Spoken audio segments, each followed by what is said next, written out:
Já, Ásta, Tryggis tap í spennutrilli hérna í NET-deildinni í kvöld. Hvað fer þetta úrskeiðis fyrir ykkur, finnst þér? Bara síðustu mínúturnar, þú veist, mér fannst bara að vera með leikinn en svo einhvern veginn voru það bara að pressa okkur mikið sóknarlega og við bara fundum, þú veist, enga körfur í endan og þá náttúrulega vinnum maður ekki leikinn og maður nær heldur ekki að stoppa hinum meginn. Ekki að segja að Valsliðið sé ekki með einstaklingslega gæði en þau eru að eiga við virkilega hæfileikaríka leikmenn eins og í Brittany hérna undir lok þessa leiks. Já. Hvernig er að hafa hömlur á svona sóknarleikmanni? Hún er það bara mjög góð sko, þú veist, og við fórum alveg mikið yfir það á æfingu fyrir leikinn bara hvernig ætlum að reyna að stoppa sérstaklega þessi midrange skot hjá henni af skrínum.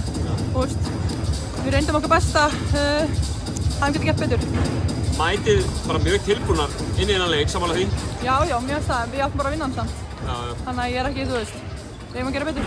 Við tökum byrjuninn á þessu tímabilið spilum á móti, þetta er frekar erfitt prógram eins og fyrstu leikjum, vinnið í Keflavík í fyrstu umferðinni og svo eru þið hörkuleik hérna á móti liðinu sem er spáð efsta sætinu í deildinni.